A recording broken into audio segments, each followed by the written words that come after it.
55 दिन पूरे हो जाने के बाद अब लॉकडाउन 4 की शुरुआत हो चुकी है। देखना यह है कि सरकार के उपाय और लोगों की बेचैनी बढ़ती जा रही है।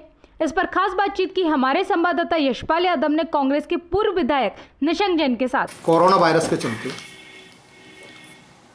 इस समय ये आज हम जनता कर्फ्यू से लेकर और लॉकडाउन 4 तक आ गए हैं। 56 दिन हो चुके हैं हमें, और 56 दिन में पूरा देश वहीं के वहीं रुका हुआ है। अब 4 की स्थिति में हम लॉकडाउन में कैसे काम करेंगे, देश कहाँ जाएगा, और मजदूरों का पलायन, आपका इस मामले में क्या सोचना है? देखिए, हम शुरुआत करें जनता कर्फ्यू से, क्योंकि आपका प्रश्न जनता कर्फ्यू से शुरू हुआ है। जनता कर्फ्यू की नौबत क्यों पड़ी, लॉकडाउन की नौबत क्यों आई, और इसके लिए कौन जिम्मेदार है, बहस इस बात पे होना चाहिए। जैसे ही देश में 30 जनवरी को केरल में कोरोना का पहला मरीज आया, हमारे नेता राहुल गांधी जी ने माननीय प्रधानमंत्री मोदी जी को एक ट्वीट किया, पत्र भेजा कि चाइना में तबाही मचाते हुए कोरोना ने देश में दस्तक दी है, हमें तत्काल अंतर्राष्ट्रीय उड़ानों को बंद कर देना चाहिए। मगर बड़े दुर्भाग्य की बात है कि उस समय हमारे देश के प्रधानमंत्री जी, अमेरिका राष्ट्रपति डोनाल्ड ट्रंप का जो 22 फरवरी को भारत आगमन होना था, उसकी तैयारी में लाल कालीन बिछाने में लगे हुए थे। चाहे अहमदाबाद की बात करें, चाहे हम आगरा की बात करें। दुर्भाग्य देखिए, अहमदाबाद में हजारों लोगों की भीड़ ट्रंप के स्वागत के लिए इकट्ठी की गई। बाद में पता चला कि जो ट्रंप की सिक्योरिटी थी, जिसमें हजारों लोग आते हैं, अमेरिकन राष्ट्रपति आने के 4 महीने पहले से उनकी पूरी टीम आती है, उसमें से 135 लोग कोरोना पॉजिटिव थे। और आज जो अहमदाबाद की तबाही है, कहीं ना कहीं उसके लिए तात्कालिक दौरा जिम्मेदार है।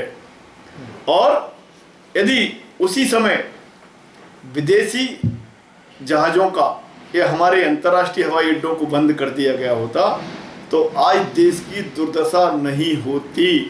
ना लॉकडाउन करना पड़ता, ना मास्क पहनना पड़ता, ना सैनिटाइज करना पड़ता, और जो हमारे मजदूर, जो हमारे भाई रोटी की तलाश में अपना घर छोड़ के गुजरात और महाराष्ट्र और देश के बाकी हिस्सों में थे, उनको दर दर की ठोकरें खाते हुए कहीं पैदल और कहीं जानवरों जैसे ट्रकों से और बसों से नहीं जाते, और रास्ता में जिनकी दुखद मृत्यु नहीं होती। एक गलत निर्णय ने आज पूरे देश को बर्बाद कर दिया है, हमारी अर्थव्यवस्था को बर्बाद कर दिया है।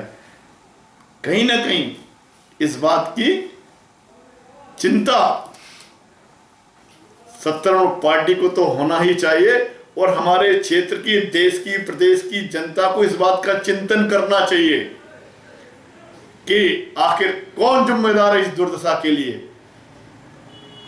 अब हम लॉकडाउन 4 की बात करें।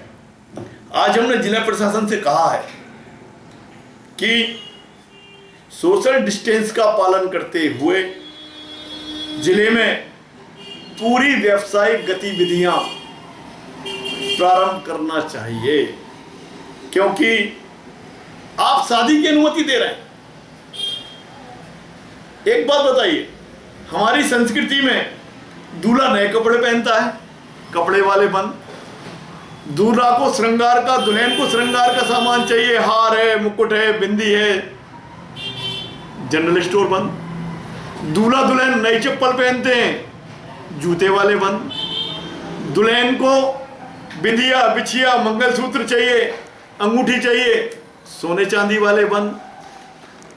आप बताइए, या तो शादियों की अनुमति निरस्त करें, नहीं तो शादी के सामान की अनुमति भी दें। जो भी विवाह में शादी का सामान लगता है उसकी अनुमति भी प्रदान की जाए। नहीं तो आप बताइए, किसी की शादी हो ना, वो किसी न किसी प्रकार से सामान की व्यवस्था करेगा। जब वो सामान की व्यवस्था करेगा तो निश्चित तौर पर दुकानदारों पर कार्रवाई हो रही है, एक जबरन का संतोष बढ़ रहा है। हम इस बात के पक्षधर हैं कि सोशल डिस्टेंस का जरूर पालन होना चाहिए, मास्क लगाओ, जो भी है शासन की गाइडलाइन है। देश की जनता एक सन की बादशाह की सजा तो भुगत रही है, मगर अब जो भुगत रही है उसी नियम प्रक्रिया का पालन करते हुए हमें बाकी चीज़ों की अनुमति जरूर देना चाहिए, जिससे नगर की और जिले की जो व्यवस्था है वो लाइन पे आए। हम धन्यवाद जरूर देना चाहेंगे जिला प्रशासन का, और जिला प्रशासन के साथ साथ चाहे हमारे मीडिया के साथी हो, चाहे हमारे नगरपालिका के कर्मी हो, चाहे हमारे पुलिस के साथी हो, चाहे हमारे स्वास्थ्य विभाग के साथी हो, चाहे हमारी महिला बाल विकास की बहनें हो, चाहे हमारी आशा कार्यकर्ता बहनें हो, जो लोग भी अपनी जान हथेली पर लेकर इस पूरे व्यवस्था में लगे थे, सिर्फ इस बात के लिए कि बाकी लोग आराम से सोएं, बाकी लोगों का जीवन सुरक्षित रहे, ऐसे सभी लोगों का हम बहुत बहुत आभार व्यक्त करना चाहेंगे कि उन्होंने पूरी मुस्तैदी के साथ जो जनता की सेवा किसी न किसी रूप में की है, उनका भी हम धन्यवाद अदा करना चाहेंगे। भारत सरकार ने गरीब और कमज़ोर वर्ग के लिए, छोटे व्यापारियों के लिए 20 लाख करोड़ का पैकेज भारत के प्रधानमंत्री ने भारत की जनता को दिया है। इस पैकेज को आप किस ढंग से देखते हैं? सबसे पहली बात तो मैं इस देश की वित्त मंत्री जी से पूछना चाहता हूं और माननीय प्रधानमंत्री जी से पूछना चाहता हूं कि जिस पैकेज को समझाने में वित्त मंत्री को 4 दिन लग गए, वो देश की जनता को कितने दिन में समझ में आएगा? नंबर 1। नंबर 2, पूरा पैकेज आप उठा के देख लीजिए। 4 दिन मैंने बड़े ध्यान से वो पैकेज सुना। हर चीज में ऋण है, इसका लोन ले लो, उसका लोन ले लो। एक बात बताइए, जिसका अकाउंट सही है, जिसकी सिविल सही है, जिसका लेन देन सही है, उसको तो बैंक के वैसे ही लोन देती हैं।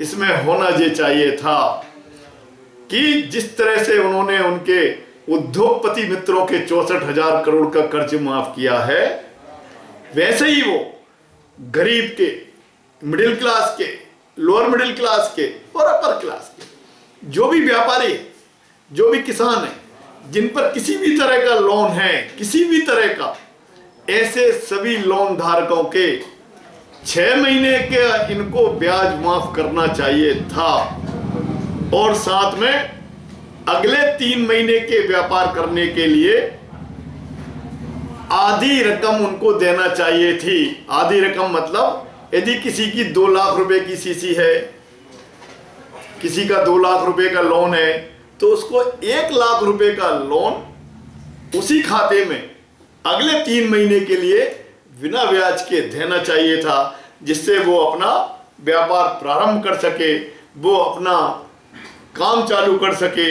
इससे उस पे ब्याज का बोझ नहीं पड़ता और वो अपना परिवार चला सकता था।